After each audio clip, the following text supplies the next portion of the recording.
Le petit village de Jolicoeur. Dans le petit village de Jolicoeur, il y avait autant d'enfants que de parents. La journée, tout le monde travaillait et le soir, les parents s'occupaient de leurs enfants, qui, eux, cependant, ne leur tendaient pas de cette oreille. Ils en avaient assez de devoir faire leurs devoirs, d'aider à ranger la vaisselle, à remettre leur chambre en ordre. Ils en avaient vraiment marre de ne pas pouvoir passer tout leur temps à s'amuser, à jouer avec leurs copains, à crier et courir tout le temps, sans penser à rien d'autre qu'à rire et jouer. Un beau jour, c'était l'été, et tous les enfants étaient réunis dans la forêt juste à côté du village. Cela faisait plusieurs semaines déjà qu'ils voulaient y construire plusieurs cabanes pour pouvoir tous s'y retrouver à l'heure du goûter, entre la fin de l'école et le retour à la maison. Des jours et des jours qu'ils étaient là, et toutes leurs cabanes commençaient à prendre forme. Malheureusement, ils s'étaient rendus compte un peu trop tard qu'elles étaient bien trop petites pour eux tous, et surtout qu'il était bien trop dangereux d'y monter puisqu'elles n'étaient pas solides du tout. Tous les enfants étaient donc dépités. Ils y tenaient tant à ces cabanes. Quelqu'un dans l'assemblée suggéra qu'on demande de l'aide aux parents. Après tout, ils avaient déjà été enfants, ils devaient bien savoir construire une cabane, non? Mais tous les autres enfants refusèrent catégoriquement. Non, les parents étaient interdits dans la forêt aux cabanes. Puis de toute façon, ils ne savaient pas s'amuser. Leur demander de l'aide, ça risquait vraiment de tout gâcher et personne ne le voulait. Ils ne trouvaient donc aucune solution, les pauvres enfants de Jolicoeur. Mais alors qu'ils parlaient et réfléchissaient tous ensemble, ils entendirent du bruit venir d'un peu plus loin, dans la forêt. C'était étrange. Jolicoeur était le seul village à des kilomètres à la ronde, et il n'y avait presque aucun animal sauvage qui s'approchait si près du village. Les enfants les plus courageux se regardèrent et se levèrent en faisant bien attention à ne pas faire de bruit. Plus personne ne parlait, tandis que tout le monde les regardait s'enfoncer dans la forêt. Ils disparurent quelques minutes derrière les buissons et... « Ah ah, les gars, regardez ce qu'on a trouvé !» cria l'une des filles de la bande des courageux. Tous les enfants s'approchèrent. Un garçon, le plus grand, tenait un vieux morceau de papier entre ses mains. Il était jauni et un peu brûlé sur les bords. Dessus, un mot, écrit en une encre violette. « Je sais pas lire, moi !» lança une petite voix dans la foule. Alors le grand garçon s'éclaircit la voix et se mit à lire le parchemin qu'ils avaient trouvé.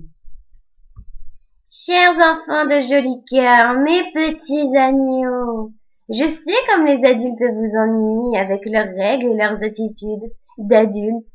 J'ai la solution à tous vos soucis. Il vous suffit de lire tous ensemble et à haute et claire voix la formule magique écrite au dos de ce parchemin.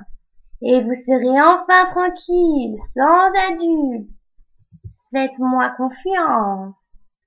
Signé Vénéna. » Un long et pesant silence s'installa, puis soudainement Alice, l'une des enfants les plus sages, se leva. « Il ne faut surtout pas l'écouter, c'est Vénéna. Vous ne comprenez pas? Vénéna, la sorcière !» Tous les autres enfants écarquillèrent les yeux. Évidemment, ils connaissaient Vénéna. Tout le monde à Jolicoeur la connaissait. C'était une sorcière et les adultes l'avaient chassée du village il y avait de cela plusieurs années, car Vénéna essayait d'ensorceler les enfants pour en faire une armée au pouvoir maléfique. « On s'en moque! Vénéna ou pas, on peut se débarrasser de nos parents avec sa formule. Il faut la lire. Qui est avec moi ?» Celui qui avait parlé, c'était François. François était un des grands, et il avait beaucoup d'autorité sur tous les autres enfants. Aussi, tous, sauf Alice, finirent par lever la main. « Alice, reprit François, si tu refuses de le faire, personne ne peut le faire. Il faut qu'on dise la formule tous ensemble, autrement ça marchera pas. » Alice était déterminée à refuser, mais quand elle vit tous les autres enfants de son village la regarder d'un air noir, alors elle ne put refuser, et elle leva timidement la main, signe qu'elle était d'accord. Tout le monde applaudit, et on se tourna à nouveau vers François, attendant ses directives. Il arracha le parchemin des mains des enfants et lut la formule magique. De longues minutes s'écoulèrent. « Bien, répétez après moi. Crochi, crochat, fini les parents. Crochon, crochu, on ne les verra plus. » En chœur, tous les enfants répétèrent la formule magique. Un vent soudain s'éleva et secoua les robes et les cheveux pendant plusieurs minutes. Puis, plus rien. « Tous au village !» Hurlant et riant, tous les enfants coururent d'un même mouvement jusqu'à la place de Jolicoeur, leur village. Vide. Tout était vide. Les enfants allèrent dans leur maison, à la boulangerie, à la banque. Personne, plus aucun adulte n'était là. Youhou! Les enfants firent la fête toute l'après-midi, et encore toute la nuit. Des bonbons, des jus de fruits, des sodas, des jeux, des télés. Ils faisaient tout ce qu'ils avaient toujours eu envie de faire et que leurs parents leur interdisaient. Ils étaient tous heureux et rieurs, et cela dura plusieurs jours. Mais un soir, sur le bord de la fontaine, le petit Ulysse pleurait à chaudes larmes. Au début, il était tout seul, mais Alice le vit et tenta de le consoler. Petit à petit, tous les enfants arrivèrent et se mirent à pleurer à leur tour. Leurs parents leur manquaient. Bien sûr, au début, c'était drôle de vivre sans eux, d'être libre, mais il n'y avait plus personne pour leur faire des bisous, les serrer dans leurs bras, prendre soin d'eux quand ils étaient malades, répondre à leurs questions les plus folles, les rassurer quand ils avaient peur.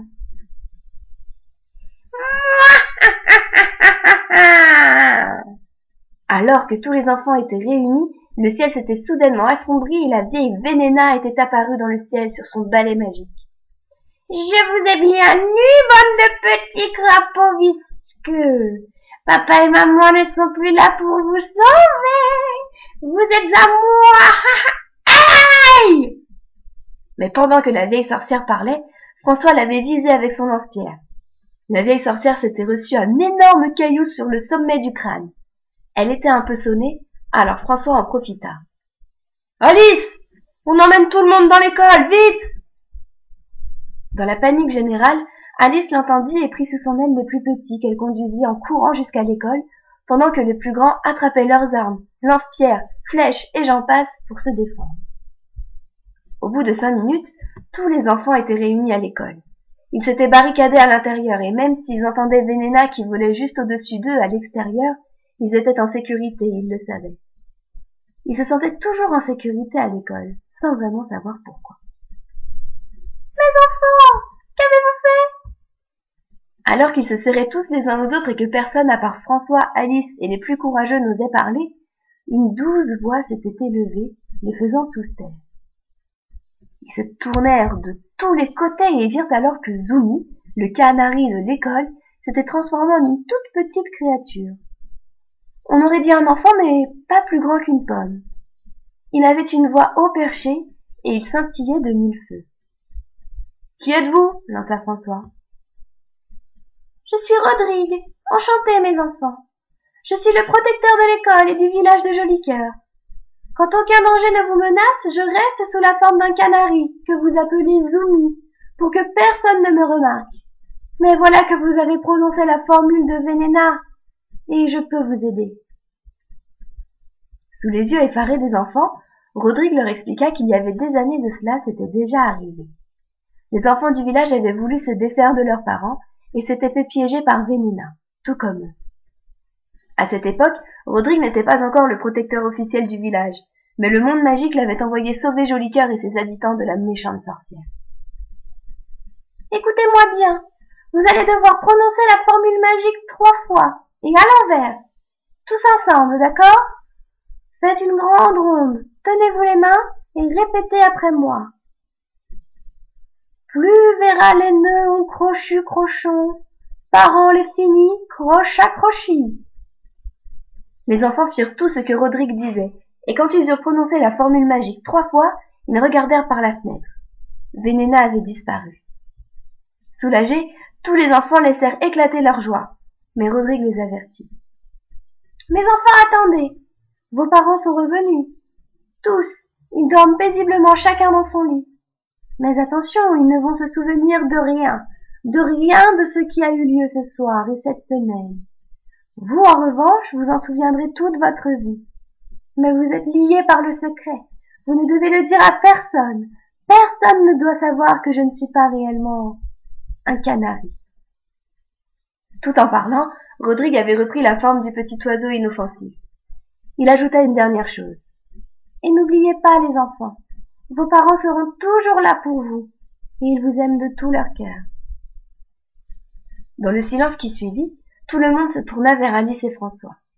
Les deux se regardèrent en souriant, et Alice dit de sa voix délicate « Allons retrouver nos parents. » Pour ne réveiller personne, tous les enfants rentrèrent chez eux, en courant, mais sans faire de bruit. Et ils allèrent tous se faufiler dans les lits de leurs parents, qui s'éveillèrent doucement les uns après les autres, pour le plus grand bonheur des enfants de Joli Cœur. Depuis ce jour, les enfants de Joli Cœur comprirent que leurs parents n'étaient pas là que pour les embêter. Et le lendemain de cette incroyable histoire, petits et grands étaient dans la forêt, en train de construire de bien jolies cabanes.